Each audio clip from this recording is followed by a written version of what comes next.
Hey, bon après-midi à tout le monde. Quel privilège. C'est la première fois que j'ai ce privilège de pouvoir ouvrir la parole dans cette conférence des hommes qui se tient déjà depuis quand même quelques années.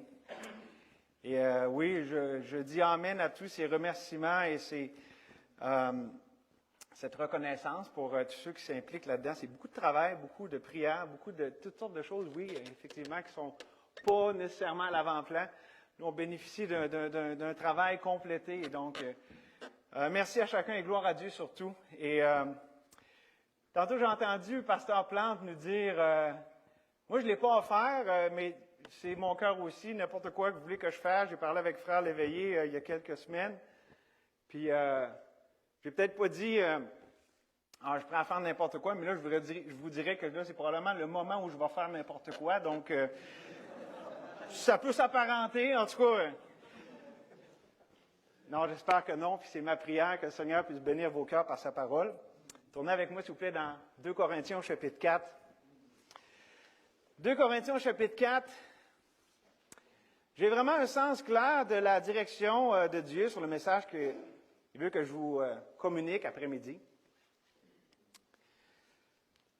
Et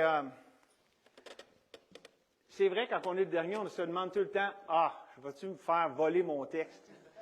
Puis vous savez, c'est pas grave parce que la parole est tellement riche. Quelqu'un avait pris le texte dans Corinthiens 4, qui était en passant, je suis le seul qui a respecté le texte thème. Alors, tenez-vous ça pour dire, les autres, là. Non, mais on voit c'est le Saint-Esprit qui dirige tout. Je veux dire, c'est lui qui... même si on avait été deux dans le même texte, la parole est tellement riche, il n'y aurait pas eu de redondance. Il y aurait eu de l'emphase, il y aurait eu ce que le Saint-Esprit voulait, mais c'est lui qui dirige tout. Alors, j'aimerais qu'on lise le texte, j'aimerais prier par la suite et vous partager ce que j'ai à cœur avec ce beau texte de 2 Corinthiens au chapitre 4. On va lire les versets 1 à 7. C'est pourquoi, ayant ce ministère selon la miséricorde qui nous a été faite, nous ne perdons pas courage. Nous rejetons les choses honteuses qui se font en secret. Nous n'avons point une conduite astucieuse et nous n'altérons point la parole de Dieu, mais en publiant la vérité, nous nous recommandons à toute conscience d'homme devant Dieu. Si notre évangile est encore voilé, il est voilé pour ceux qui périssent, pour les incrédules dont le Dieu de ce siècle a aveuglé l'intelligence, afin qu'ils ne voient pas briller la splendeur de l'évangile de la gloire de Christ, qui est l'image de Dieu. Nous ne nous prêchons pas nous-mêmes, c'est Jésus-Christ le Seigneur que nous prêchons. Et pour nous, nous disons vos serviteurs à cause de Jésus. Car Dieu qui a dit, la lumière brillera du sein des ténèbres, a fait briller la lumière dans nos cœurs pour faire resplendir la connaissance de la gloire de Dieu sur la face de Christ. Nous portons ce trésor dans des vases de terre, afin que cette grande puissance soit attribuée à Dieu et non pas à nous. Seigneur, montre-nous Christ après-midi. C'est lui qu'on veut voir, Seigneur, révélant nos cœurs dans ta parole précieuse qui, dans toutes les pages, tu le dis toi-même, Seigneur, elle rend témoignage de toi. Seigneur, qu'on soit émerveillé de ta beauté, de ta bonté. Seigneur, que tu sois exalté afin que vraiment chacun, à notre place, on soit tout petit, qu'en fait, on soit rien. Seigneur, qu'on trouve en nous, qu'on trouve en toi, Seigneur, toute la plénitude que tu nous as déjà donnée, Seigneur. Seigneur, tu es bon. Merci pour chacun ici, Seigneur. C'est un rendez-vous divin. Je ne crois pas au hasard. Je crois que tu as tout mis ça ensemble.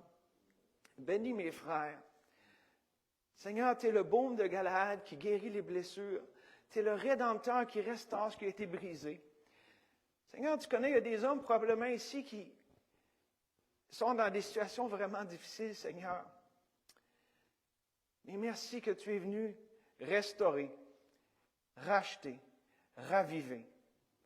Tout ce qui a été perdu à la chute, tu es venu nous le redonner. En Jésus-Christ, notre merveilleux Sauveur. C'est en son nom qu'on se confie maintenant pour s'approcher de toi, te demander, Seigneur, de toi, prendre le contrôle et, Seigneur, accomplir ta volonté. Et on sait que ta volonté, c'est de te révéler à nous tel que tu es. Et Seigneur, que ça soit transformant. On te le demande au nom de Jésus. Amen. Je dirais que je n'irai pas avec des entourloupettes. Je ne suis pas trop du genre entourloupette. Mais on s'entend que dans les 2 dernières années, on a été brassés à différents niveaux. Mais je dirais que quand on y pense, le Seigneur, nous, c'est drôle parce que 2020, le thème on a tout le temps un thème annuel, et le thème, c'est le Dieu qui révèle. Puis j'ai vraiment vu ça comme la providence de Dieu. Dieu a tellement révélé de choses sur nous-mêmes, mais surtout sur lui.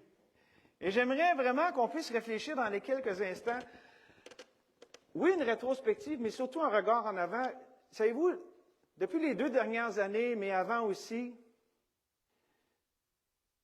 si notre vie, nos églises, n'ont pas eu une fraîche révélation de qui Dieu est en Jésus-Christ et de qui nous sommes en lui, je pense qu'on a passé à côté du principal. Parce que le but de Dieu, ce n'est pas notre confort, ce n'est pas qu'on ait les choses comme on veut, c'est de former Christ en nous. Afin qu'en tout, le Fils ait la prééminence. Et vous savez, on pourrait regarder toutes sortes de choses, mais vraiment, j'ai à cœur de regarder un sujet vraiment en ligne avec le thème de la lumière du monde. Et le titre de mon message, c'est simplement « Redevenir la lumière du monde ». Parce que je voudrais qu'on se pose une question honnête, pas en regardant l'autre, pas en regardant l'autre Église qui a un problème. Comprenez-vous, là, qu'on soit honnête devant Dieu après-midi. Je crois qu'il y a un sens dans lequel Dieu juge nos sociétés. Ou est-ce que ce qu'on a vécu, une société qui a rejeté Dieu s'est retournée. Ah, j'ai chaud, je vais enlever ça. Il y a un sens dans lequel Dieu, oui, ce qui est arrivé, on a rejeté Dieu, on a toutes sortes de conséquences de ça. Mais n'est-ce pas vrai que la Bible nous dit que le jugement commence par la maison de Dieu? Et que Dieu, certainement, a des choses à communiquer à son Église, aux différentes églises locales qui sont réunies ici aujourd'hui. Et vraiment, je pense que on doit se poser sincèrement la question devant Dieu. Oui, OK, Dieu, qu'est-ce que tu as révélé sur toi-même, ta suffisance, ta vie, ta grâce? Puis, qu'est-ce que ça a révélé sur moi, sur nous en tant qu'Église? Parce que je vous dis, je me suis posé la question dernièrement, est-ce que Dieu est en train d'enlever le chandelier à certains endroits? On entendait 300 églises au Canada, 75 sans pasteur. Ça ne veut pas dire qu'il n'y a pas de pasteur que le Seigneur a enlevé le chandelier. Mais vraiment, devant Dieu, je pense que c'est une question légitime à se demander. Parce que Jésus, dans l'Apocalypse, en parlant à l'église d'Éphèse, qui avait abandonné son premier amour, il dit, « Souviens-toi donc d'où tu es tombé, repens-toi et pratique tes premières œuvres. Sinon, je viendrai à toi et j'ôterai ton chandelier de sa place, à moins que tu ne te repentes. » C'est quoi le chandelier? C'est la présence de Christ, la lumière du monde au sein même de son Église. Il est la lumière du monde. Il est celui qui marche au milieu. Il est, lui, la vie, la lumière de chaque Église. Et si le chandelier est enlevé, il peut y avoir de l'activité, mais pas nécessairement de la vie. Une Église avec plein d'activités, que ça bouge, ça ne veut pas dire que la vie de Christ est là. C'est pour ça que je veux vraiment qu'on s'arrête tranquillement, sobrement, pour considérer cette question vitale. Parce que si on veut être la lumière du monde et que l'Évangile puisse resplendir, on doit se demander, est-ce qu'on est en train de mettre la lumière sur le boisseau? Et j'aimerais vous dire que souvent, ce n'est pas avec les œuvres manifestes de la chair, malgré que c'est très possible de faire, qu'on peut mettre la lumière sur le boisseau avec les œuvres manifestes de la chair. Des fois, ça peut être avec le moi bien intentionné qui est mis de l'avant et on peut attrister Christ et lui enlever la place de prééminence dans la direction de nos églises. Parce que Christ est Seigneur et on doit se demander vraiment, à travers ce qui est arrivé, qu'est-ce que Christ m'a révélé, a révélé à mon Église par rapport à ça. Et je dirais vraiment ici, ça parle de repentance. Pourquoi il était rendu là, cette Église? Mais je pense que c'est pas la même Église dans Corinthiens, mais on a vraiment des éléments de réponse dans le texte qu'on vient juste de lire. Et dans cette conférence des hommes, je m'adresse aux hommes de plusieurs églises. Et merci Seigneur d'avoir mis à cœur aux gens comme ça de venir se rassembler avec des frères, s'édifier, entendre la parole. Et j'aimerais que vraiment on puisse tantôt, c'est Pasteur Plante qui a fait lever les pasteurs, les diacres, tous les hommes, oui, à vous adresser à vous, les hommes, en tant que leaders de nos églises. Parce que si vous n'êtes pas pasteur, vous êtes appelé à soutenir un pasteur dans son leadership. Et vous êtes leader aussi dans les différentes sphères de votre vie. Et donc, je crois que le Seigneur, pour mettre vraiment une note positive, je vous dis, oui, OK, on doit avoir un moment d'introspection, se regarder dans le miroir de la parole. Mais si le Seigneur révèle des choses, c'est pas pour nous dire, regarde, tu as vu comment tu es laid, comment tu fais dur, puis pour nous accuser. Le Seigneur révèle dans le but de restaurer. Il révèle le problème, mais plus que ça, il se révèle lui parce qu'il est celui qui restaure. Il est la solution. Il est la vie chrétienne. Il est la vie de nos églises. Donc, c'est primordial qu'il reste au centre de chacune de nos églises, de nos ministères. Donc, c'est pour ça que j'aimerais qu'on voit avec notre texte 3 ministères essentiels pour s'assurer d'être la lumière du monde ou de redevenir la lumière du monde. D'abord, le ministère de la miséricorde dans les versets 1 et 2, ça dit c'est pourquoi, ayant ce ministère selon la miséricorde qui nous a été faite, nous ne perdons pas courage. Nous rejetons les choses honteuses qui se font en secret, nous n'avons point une conduite astucieuse et nous n'altérons point la parole de Dieu, mais en publiant la vérité, nous nous recommandons à toute conscience d'homme devant Dieu. Voyez-vous, il y a le ministère de la miséricorde au verset 1, puis ça fait référence à ce qui était avant, avec le voile, puis tout ça, puis Ancien Testament versus Nouveau, puis bon, la grâce de Dieu qui forme Christ en nous pour qu'on reflète sa gloire. Et ensuite, au verset 2, ça parle de choses honteuses, faites en secret. Voyez-vous qu'il y a une tension là-dedans? La miséricorde, le péché, la justice, la miséricorde, qu'est-ce qu'on fait? Si on considère, parce que je parle à des hommes, je parle à des gens de différentes églises, si on considère les choses d'un point de vue ecclésiologique, d'un point de vue de vie d'église, je vois la grande question là-dedans de comment faire face aux problèmes et aux péchés dans nos églises. Ça a ressorti beaucoup. J'ai parlé avec beaucoup de mes confrères pasteurs, souvent qui avaient le cœur brisé. Mon église, il y a de la chicane, l'esprit, puis ça a été dur pour les pasteurs les 2 dernières années. Au niveau ecclésiologique, pourquoi? Puis c'est vraiment la question, qu'est-ce qu'on fait par rapport au péché? Et je dirais que la simple et plus claire réponse par rapport à cette tension entre la justice et la miséricorde, entre le péché puis la compassion face aux pécheurs, c'est la même réponse que Dieu a eue, c'est la croix. Tout est dans la croix. C'est ça qui apaise la tension, tout comme la croix est l'ultime et parfaite réponse de Dieu entre la relation entre Dieu et les hommes, où est-ce que sa justice et son amour sont réconciliés, parce que Christ a pris sur lui la colère du Père contre notre péché. Ça l'a réconcilié, cette tension entre la justice et la miséricorde de Dieu. Bien, de la même manière, la croix dans nos relations interpersonnelles, homme à homme, humain à humain, c'est que dans l'offense, n'est-ce pas que dans les relations, il y a des offenses? Y a-t-il quelqu'un qui a été offensé dernièrement? En fait, on n'a pas vraiment besoin. Qui a été offensé, puis ça l'a dérangé, puis qu'il n'était pas trop content, puis ça vous est pas arrivé cette semaine? OK, cette semaine. Y a-t-il quelqu'un qui a été offensé? Bon, la gang là, vous êtes honnêtes. Les autres? On est toujours offensé. Je veux dire, il y a des problèmes dans la vie, il y a du péché. La question, c'est comment j'y fais face. On peut résumer la réponse de la croix à ceci: accepter de souffrir pour le bien et même pour le péché des autres.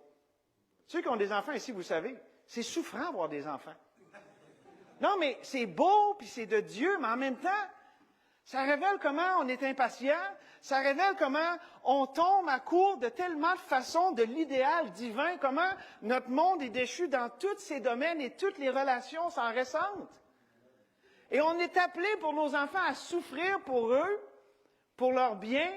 Puis quand je dis pour souffrir pour leur péché, c'est pas pour l'excuser, le jeter en dessous du tapis, le redéfinir. Non, en y faisant face, en le confrontant, mais écoutez bien, c'est quoi la croix que ça nous dit? C'est qu'il y a de l'espérance au-delà du péché.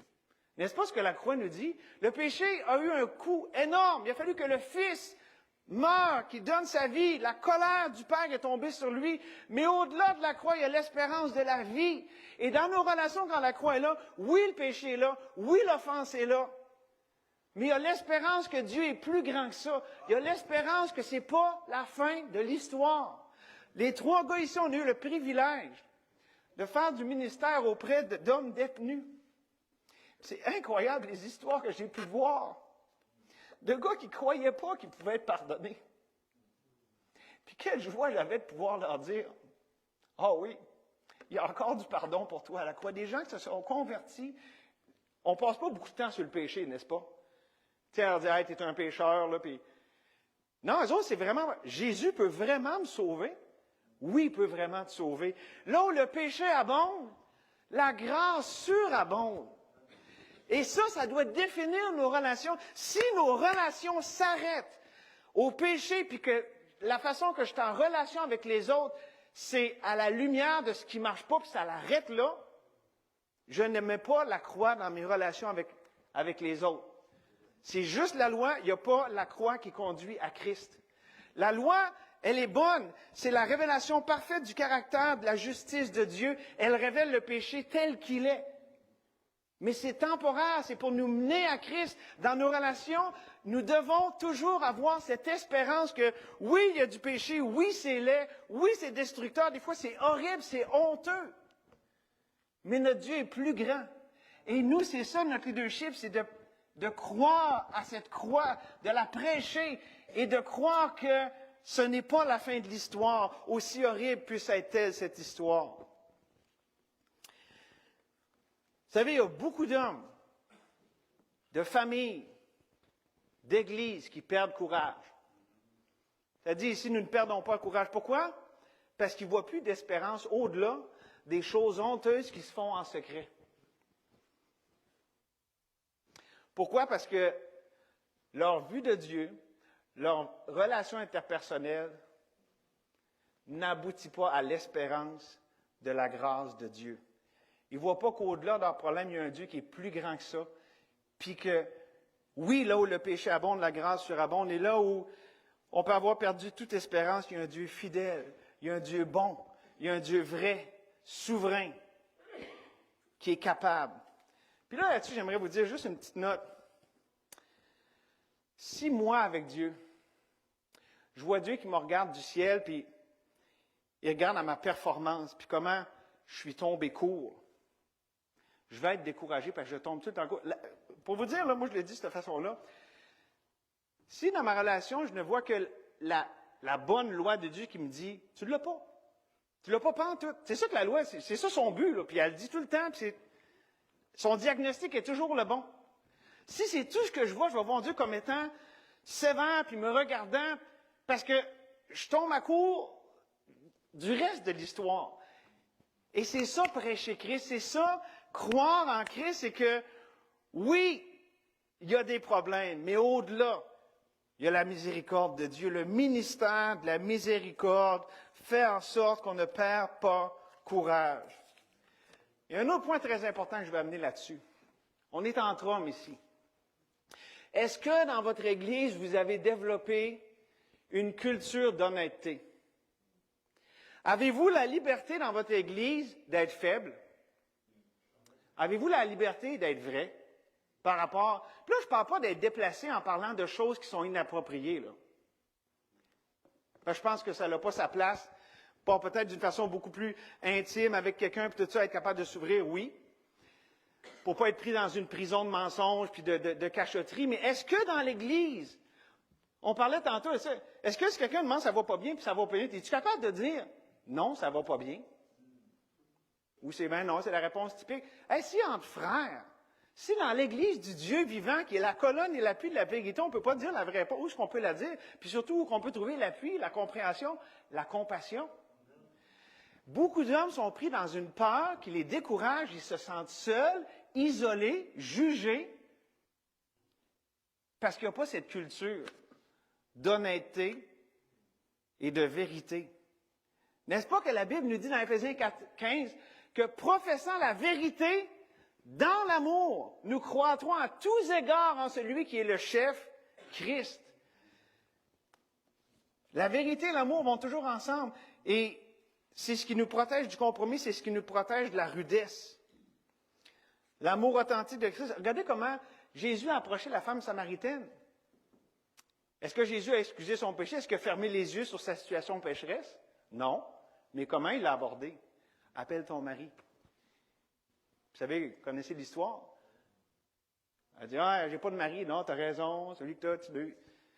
Pensez-vous que Jésus était là, puis il a pointé du doigt, puis tu as vu, je savais.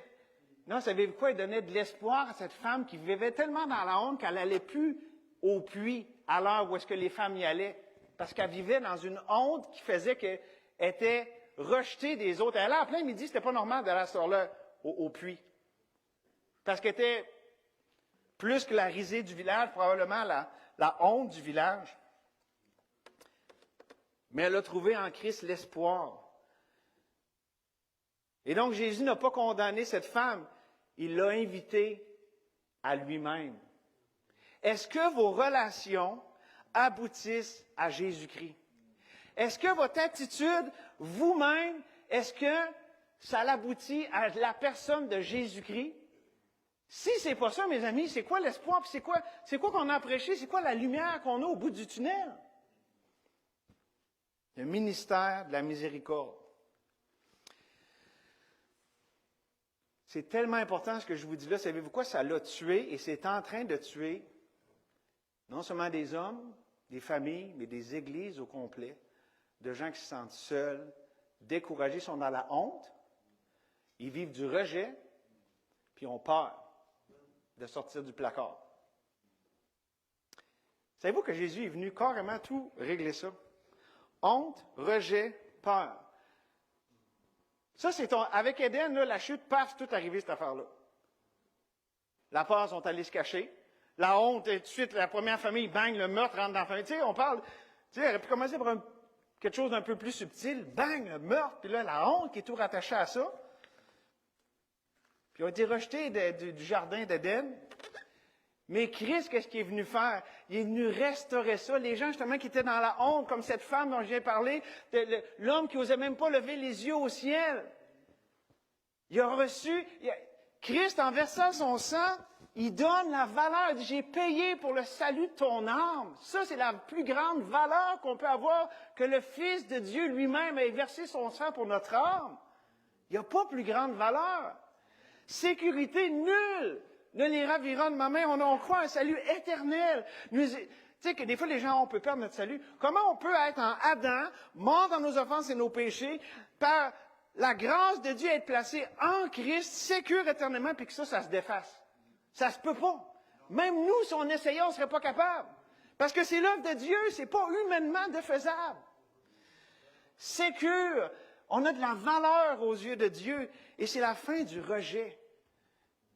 On est accepté dans le bien-aimé. J'ai connu une jeune femme.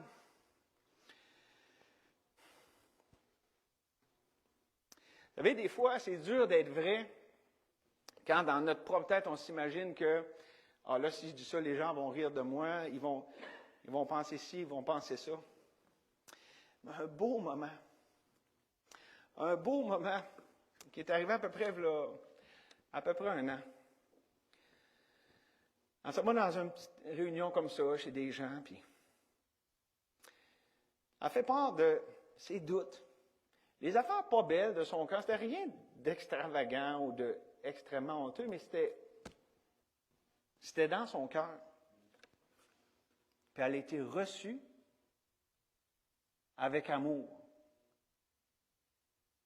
Ça l'a transformée. Elle n'était plus pareille après. Parce qu'elle avait retrouvé espoir. Elle était sortie de sa prison. Les gars, ce que je vous parle là, c'est tellement important. Le ministère de la miséricorde, là, si on ne l'exerce pas, nos églises deviennent des prisons. Écoutez ce que je vais vous lire dans... Seigneur va attirer mon attention là-dessus dernièrement. Acte 15, 24.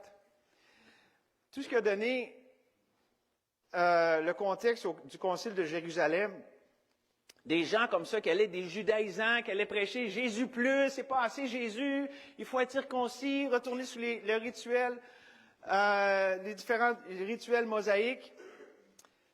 Et là-dessus, il est relaté dans Acte 15, 24, ayant appris que quelques hommes partis de chez nous, ici c'est les apôtres qui parlent, et auxquels nous n'avions donné aucun ordre, vous ont troublés par leur discours et ébranlé vos âmes. Si le gros de vos relations avec les autres ont pour résultat que les gens sont troublés et que leurs âmes sont ébranlées, vous avez manqué Christ. Parce qu'il y a un temps pour être troublé et être ébranlé face à Dieu. Mais j'espère que ça ne finit pas là. C'est ce qui arrivait, ces gens-là. Ils ramenaient les gens sur la loi, ramenaient sur la performance, ramenaient sur « tu dois faire, ça ne marche pas ». Tu es dans le trouble, mais il n'y avait pas d'espoir que ça pouvait aller mieux un jour. Combien de gens on a dans nos églises qui sont troublés et ébranlés? Puis qui ont de la misère même à en parler. Vous savez, la loi est un ministère de condamnation. Christ, c'est le ministère de la consolation.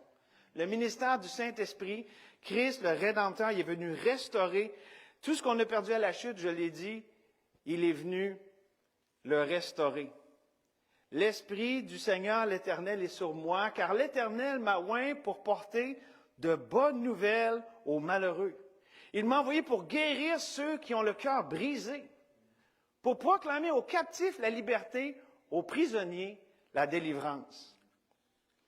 Ça, c'est la mission de notre Seigneur. On est appelé à la continuer. Ce n'est pas la nôtre. On rentre dans la sienne. Et j'aimerais aller un peu plus loin là-dessus avec le deuxième ministère, non seulement celui de la miséricorde, mais aussi le ministère de l'Évangile. Regardez les versets 3 et 4. Si notre Évangile est encore voilé, il est voilé pour ceux qui périssent, et pour les incrédules dont le Dieu de ce siècle a aveuglé l'intelligence, afin qu'ils ne voient pas briller la splendeur de l'Évangile de la gloire de Christ, qui est l'image de Dieu. Ici, ça nous parle des incrédules qui ne voient pas briller la splendeur de l'Évangile. Et on a parlé beaucoup après-midi. On a parlé de ce contexte-là par rapport à l'évangélisation, les perdus. Mais voici le point principal. Je vais amener vraiment quelque chose d'important par rapport à mon message. Vous êtes conscient que l'Évangile, ce n'est pas juste la porte d'entrée dans la vie chrétienne. C'est toute la vie chrétienne.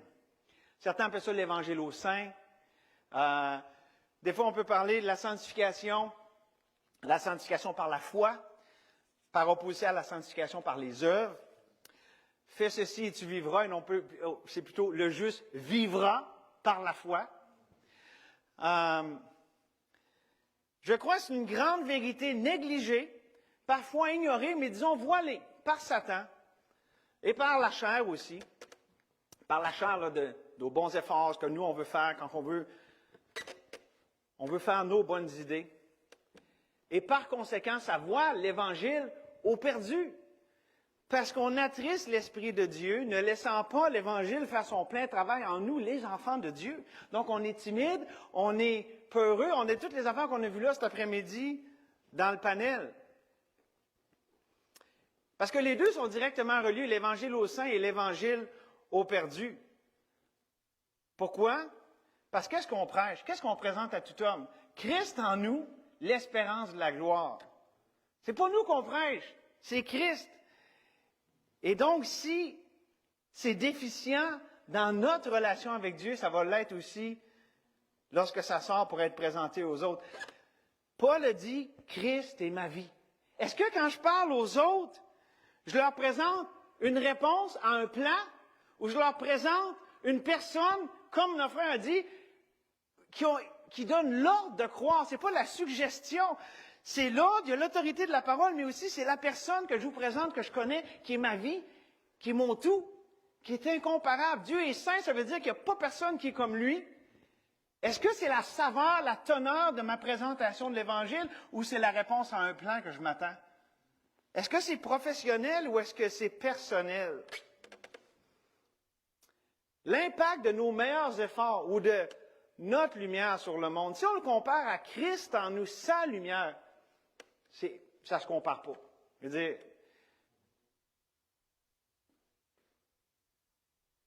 Christ peut faire tellement mieux qu'il n'y a pas de rivalité ici. Notre rôle, c'est de le reconnaître, de nous soumettre à lui en nous plaçant sous son autorité, sous sa direction, et le laisser se manifester. Autrement dit, quand j'arrive devant quelqu'un, c'est plus moi qui vis, plus moi qui parle. C'est Christ qui vit en moi, c'est Christ qui parle en moi. Je n'ai pas besoin de prendre toutes les initiatives, mais enfin, c'est lui. C'est plus moi. C'est plus le moi, c'est plus je.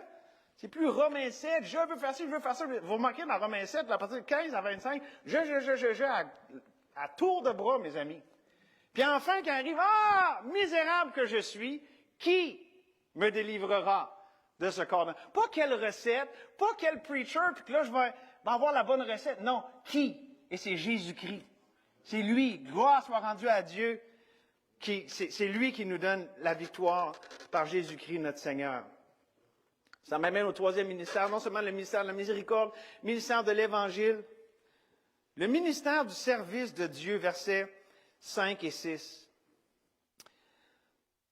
Nous ne prêchons pas nous-mêmes. C'est Jésus-Christ, le Seigneur, que nous prêchons, et nous disons vos serviteurs à cause de Jésus.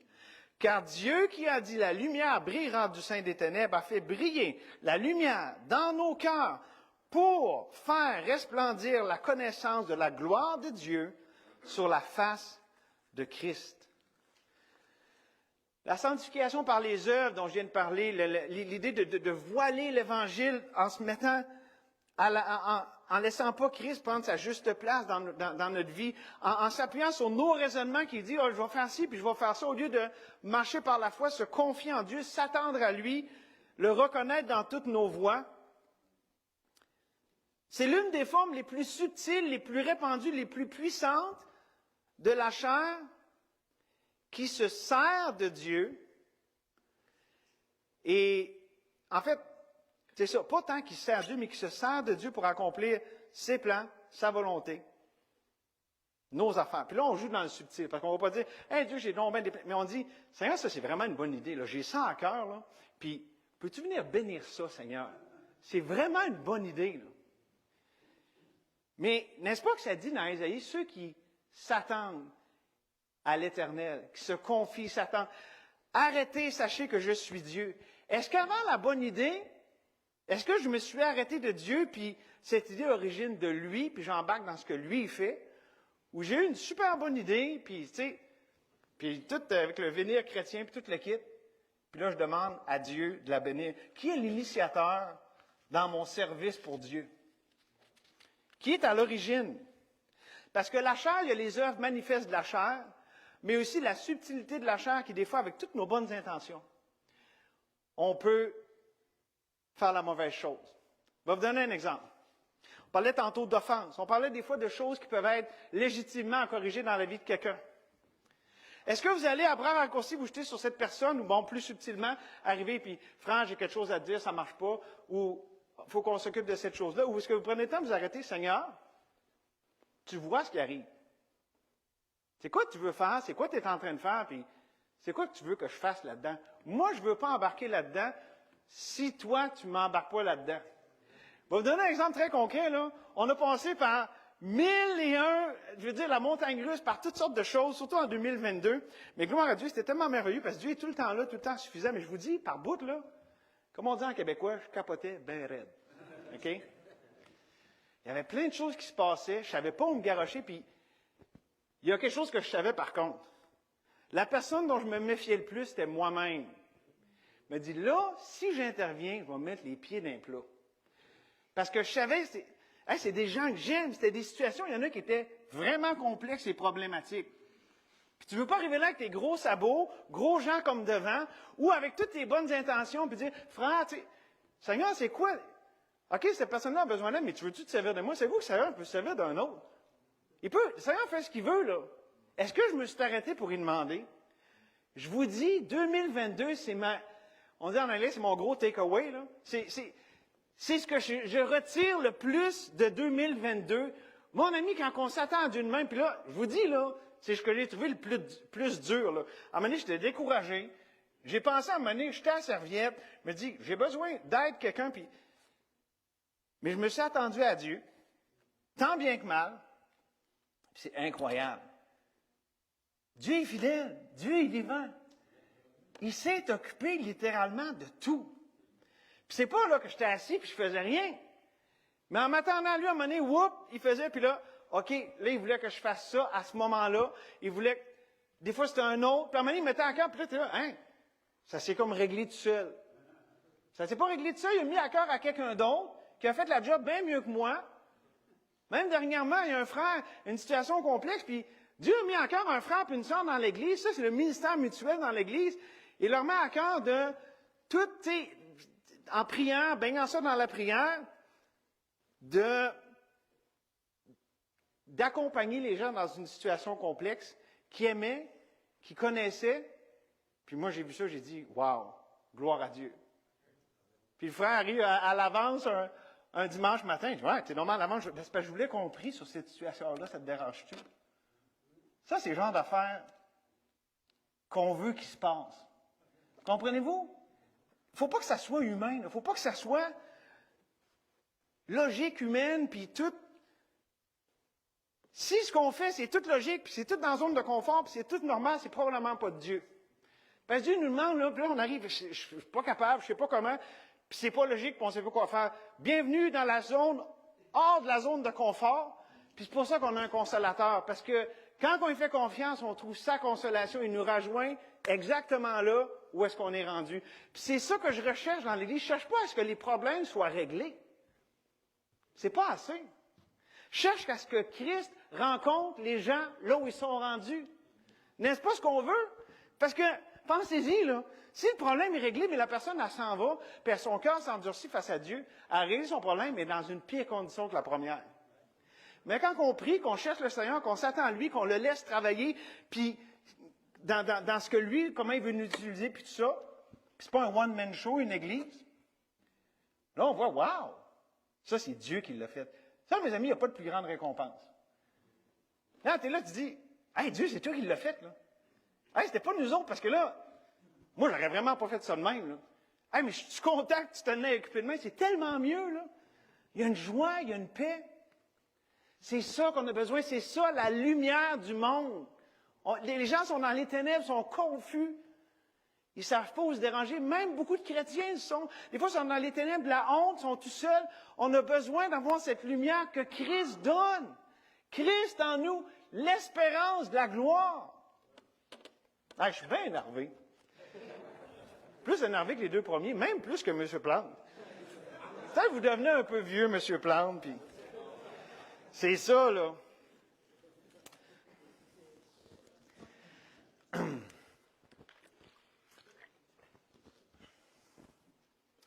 me reste à peu près 2h15. Vous devriez être à temps pour l'église demain matin. Non, quand ça parle au verset 6, « Car Dieu qui a dit la lumière brillera du sein des ténèbres a fait briller la lumière dans nos cœurs pour faire resplendir la connaissance de la gloire de Dieu sur la face de Christ. » Jésus en moi, c'est la lumière. Jésus, c'est ça qui amène la gloire de Dieu dans ma vie. On l'a vu, quand on laisse la lumière de Dieu en nous briller, c'est comme ça que les hommes vont glorifier notre Père. Et ça, mes amis, c'est relié à notre relation avec Dieu, le Saint-Esprit. Oh, là, j'ai dit quelque chose. Ça sonne-tu pentecôtiste? On va parler du Saint-Esprit. Il ne faut pas qu'on se laisse voler l'Esprit béni de Dieu par des gens qui font des excès avec ça. Je veux dire, le Saint-Esprit, c'est le divin consolateur, c'est l'Esprit promis par Christ, envoyé du Père. Et savez-vous ce que le Saint-Esprit va faire? Il va faire exactement comme il fait avec Christ.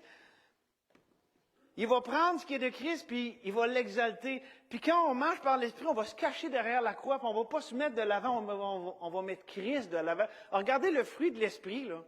Y a-t-il du moi là-dedans? Puis ça, non, c'est tout des caractères, des traits de caractère de Jésus-Christ. Et c'est ça qui arrive lorsque lui vit pleinement en nous.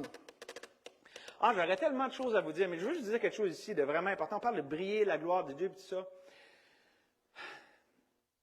J'espère, en tout cas, je veux pas être trop compliqué puis clair, mais amener la confusion. Je veux pas trop vous garocher plein d'affaires, mais il y a tellement de choses. Une grande vérité tellement précieuse du Nouveau Testament qui n'est pas dans l'Ancien, c'est le mystère de Christ, c'est qu'on est unis à Christ dans sa mort et sa résurrection. Et c'est ça que je veux vous amener tant bien que mal l'après-midi. C'est ça l'espoir. Vous savez, la vie chrétienne, c'est pas une version améliorée de moi. C'est plus de moi, c'est Christ qui vit en moi. C'est pas une version améliorée de la chair. C'est plus moi qui vis. Rien de moi, tout de Christ. Il y a une chanson là-dessus. May Christ be all and I be nothing. Bon, vous n'êtes pas obligé de l'écouter. Là, j'ai dit ça. Il y en a qui vont dire, il a écouté ça. Mais la parole est bonne, n'est-ce pas? Que Christ soit tout et moi rien. Et qu'est-ce qui arrive? Cette union avec Christ. Je suis très conscient que je vous amène des vérités cet après-midi qui sont discernées spirituellement. Oui, je suis énervé un petit peu, puis je sais que ce n'est pas en m'énervant que ça va passer. C'est le Saint-Esprit, mais je veux juste vous amener quelque chose de tellement précieux. Lorsqu'on cherche Dieu, il se révèle à nous. Lorsqu'on le cherche, on le trouve. Et Paul, qui aimait les Éphésiens, qui allait bien quand même, il a entendu leur foi, leur amour, puis là, il a prié que Dieu illumine les yeux de leur cœur.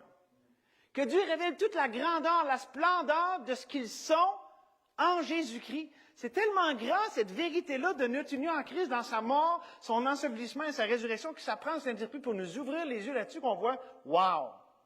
Et là, quand on le trouve, c'est la paix, la joie, une paix qui surpasse toute intelligence. Et ça, c'est donner la prééminence à Christ. Et savez-vous, depuis le Jardin d'Éden, il y a cette tentation de s'éloigner de Christ, l'arbre de vie. Parce qu'il y a un arbre de vie qu'on n'a plus l'accès dans le Jardin d'Éden. Mais gloire à Dieu, il y a 2000 ans, il y a un autre arbre de quel a jailli la vie, l'arbre du calvaire. Et cet arbre, c'est l'arbre de vie, qu'on ne tombe pas dans le danger, dans le piège de tomber dans la connaissance du bien et du mal et d'aller se nourrir à l'arbre de la connaissance du bien et du mal. Ça ne donne pas la vie. On peut arriver à quelqu'un avec plein de bonnes choses qu'on lui dit, mais si ça ne communique pas la vie de Christ, c'est en vain, même si c'est tout bon puis tout vrai. Christ est la vie. Et on se nourrit des paroles de vie, on se nourrit de Christ, l'arbre de vie. Et on parle de l'évangélisation. Connaissez un verset, ça va vous donner un autre twist à ce verset-là. Le fruit du juste est un arbre de vie. Et celui qui est sage gagne les âmes. Avez-vous pensé que gagner des âmes, c'est plus que juste donner la réponse à un plan puis donner des vérités froides dans un livre? C'est un arbre de vie. C'est l'arbre de la vie. Ce n'est pas juste des connaissances. La connaissance enfle, l'amour édifie. Et la Bible dit, dans 1 Corinthiens chapitre 11, verset 3, prenez garde, je vais vous le lire ici. Prenez garde. Cependant, je vous sachiez, que Christ... Non, attends, j'ai pas mis le bon verset. Je vais aller chercher direct ici, parce que de toute façon, je ne suis pas bien loin. Parce que j'allais vous dire que... J'allais vous prêcher un verset sur l'ordre divin, mais c'était pas ça. Toutefois, 2 Corinthiens, j'avais mis 1 Corinthien ici, 2 Corinthiens 11, 3, toutefois, de même que le serpent séduisit Ève par la ruse, je crains que vos pensées ne se corrompent et ne se détournent de la simplicité à l'égard de Christ. La vie chrétienne, dans le fond, c'est simple. C'est Christ vit en moi. C'est pas essayer plus fort. Le problème des chrétiens, c'est qu'on essaye trop fort. Le problème des chrétiens, c'est qu'on ne croit pas assez qu'on est mort avec Christ et vivant pour Dieu. Regardez Romains 6, 7, 8. La fin de Romains 5, déclaration, la grâce règne. Hein? Là où le péché abonde, la grâce surabonde. Puis la grâce, afin que la grâce règne. Romains 6, c'est la déclaration d'émancipation. Hein? Christ, on est unis avec lui dans sa mort et sa résurrection. Non seulement Christ est mort pour nous, mais on est mort avec lui. On a une nouvelle tête. On n'est plus en Adam, on est rendu en Jésus-Christ. On est vivant, on était mort, on est rendu à la vie. On a vu ça ce matin. Romains 7, c'est un chrétien qui a de la misère à le croire. Je veux, puis je suis bien intentionné. Romains 7, c'est pas un chrétien charnel qui veut rien savoir. C'est un chrétien bien intentionné qui se fait tromper par sa propre chair. Hey, je veux faire ci, puis je veux faire ça, puis là, je trouve cette loi dans mes membres. Puis Romains 8, c'est la vraie vie. Par le Saint-Esprit. On a vu ce matin marcher comme des enfants de lumière. Et j'aimerais juste amener un point là-dessus. On était à une conférence d'hommes. On m'a dit de ne pas être controversé, puis je ne serais pas controversé, mais je veux quand même dire quelque chose. Est-ce qu'on est animé d'un zèle amer et un esprit de dispute? On a le droit de dire ça, hein? Non, mais Dieu a révélé quelque chose là-dessus depuis 2 ans, pareil. Ce n'est pas l'Esprit de Christ, ce n'est pas la sagesse qui est d'en haut. Il y a eu beaucoup de gens, ça n'a pas été beau, là. Tu disais de parler d'intensité, là. Quel esprit nous anime? On est-tu des frères? Est-ce qu'on s'endure la face? Est-ce qu'on voit tous que les autres, ça ne marche pas, puis on veut tous les rendre straight, puis...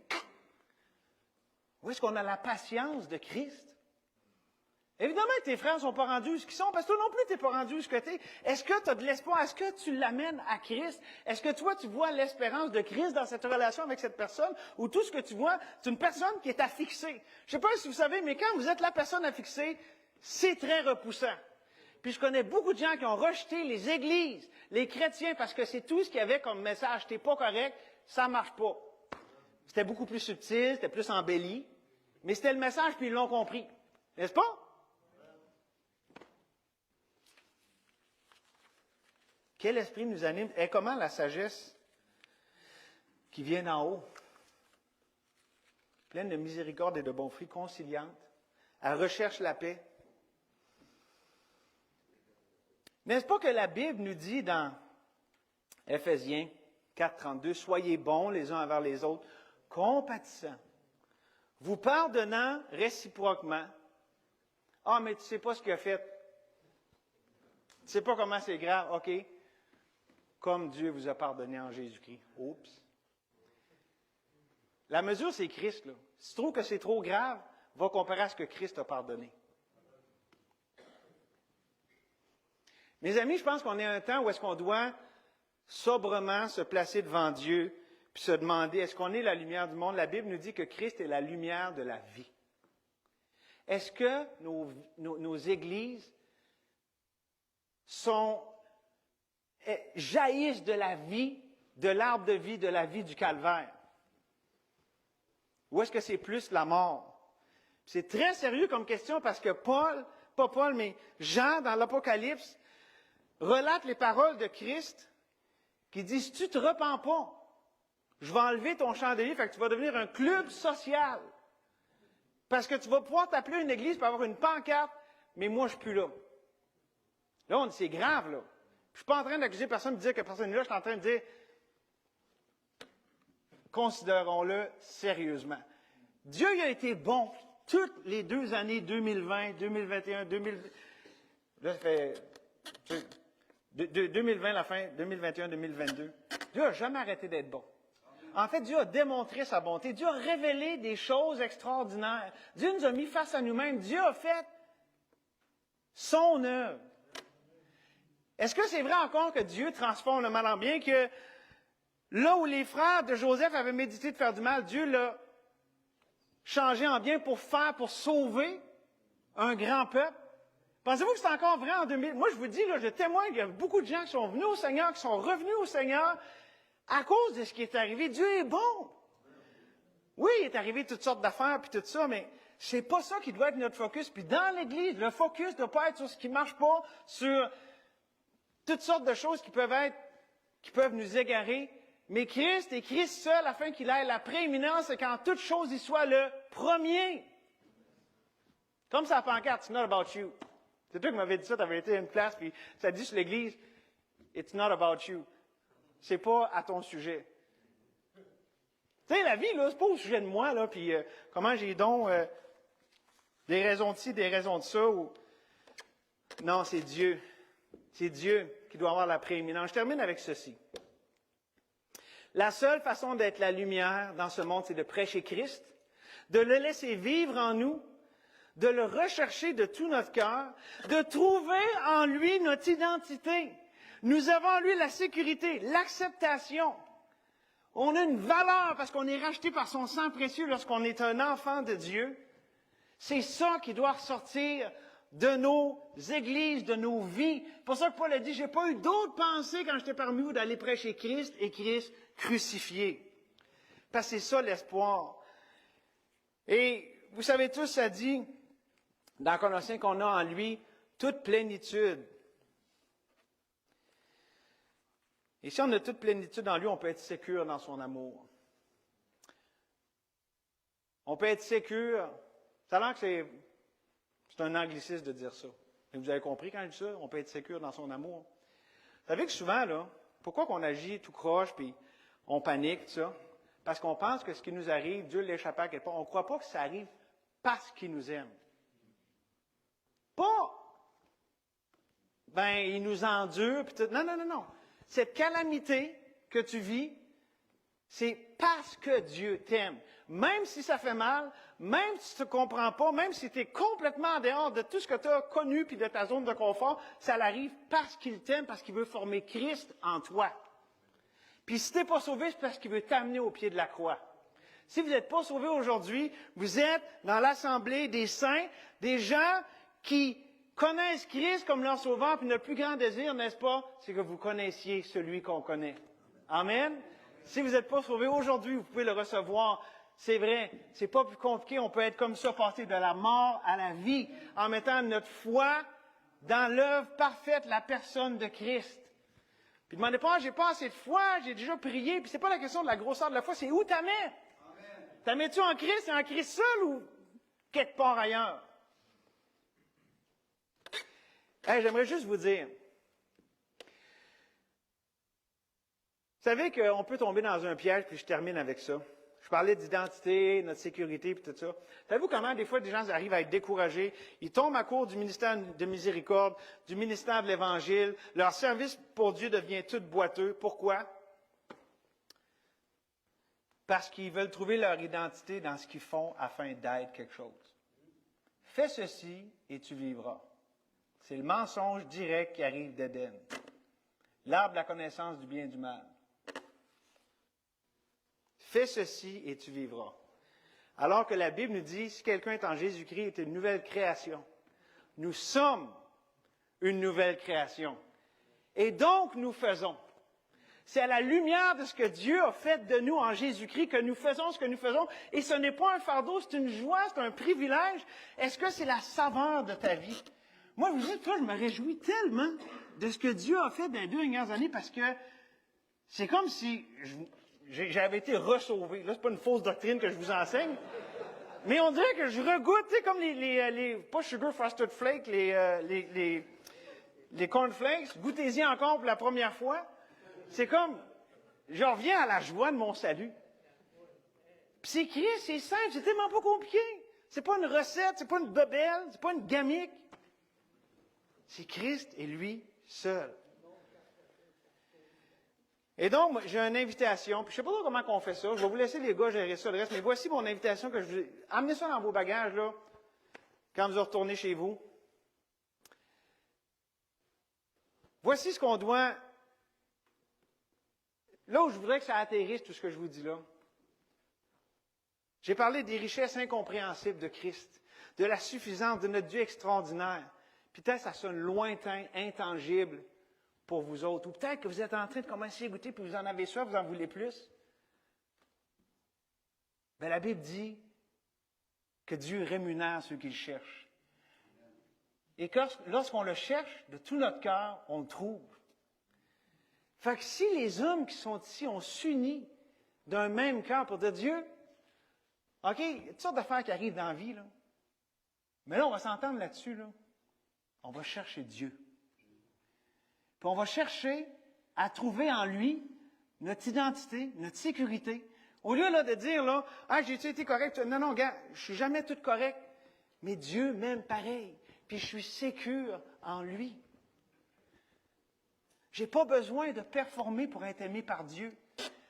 Savez-vous que même dans vos pires jours, Dieu vous aime autant que dans vos meilleurs jours? Parce qu'il nous aime d'un amour éternel. C'est pour ça qu'il nous conserve sa bonté. Il ne peut pas nous aimer plus, il nous aime parfaitement. Est-ce que vous êtes solide là-dedans? Solide comme sur du roc. Christ, le roc, il nous a sortis de la fosse éternelle qu'on creusait nous-mêmes, puis il a placé nos pieds sur le roc. Est-ce qu'on peut s'unir, mes frères, à le chercher, ce Dieu qui se laisse trouver, puis qui est l'espoir, qui est la lumière de ce monde? Ce n'est pas nous la solution, c'est Christ en nous. Amen. Seigneur, on te remercie, tu es le Dieu vivant, 3 fois saint. Et Seigneur, tu sais, bien malhabilement, j'ai essayé de communiquer Christ. Seigneur, tu sais comment que c'est doux, c'est bon de goûter à ta grâce. Et je sais, Seigneur, que tu fais une œuvre. Je parlais à un frère tantôt, puis je vois qu'il y a quelque chose de réel qui se passe.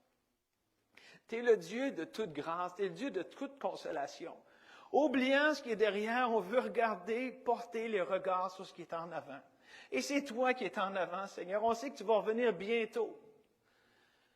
On ne veut pas être circonstanciel et être ballotté à gauche et à droite par les circonstances. On veut porter nos regards sur Christ, le chef et le consommateur de notre foi. Seigneur, je te prie que chacun ici, par ton esprit, soit ravivé dans son désir de te chercher, toi. Pas tes bénédictions, pas ce que tu peux faire, mais toi pour toi. Toi, notre vie. Toi qui es notre tout en tous. Tu es notre paix. Tu es notre vie, tu es notre joie. Merci pour ça, Seigneur. Merci que tu nous promets que tu rémunères ceux qui te cherchent ainsi. Que si on te cherche comme ça, on va te trouver. Et c'est ce que ce monde a besoin de voir. Christ en nous, l'espérance de la gloire, des églises vivantes. Seigneur, fortifie ceux qui peut-être sont sur le bord de mourir ou sur le respirateur. Je ne connais pas la situation des églises. Toi, tu la connais, Seigneur. Tu dis dans l'Église, tu te promènes au milieu. Sonde nos cœurs, révèle Christ à chacun de nous, Seigneur. C'est en son nom et avec confiance que je te demande toutes ces choses. Amen. Amen.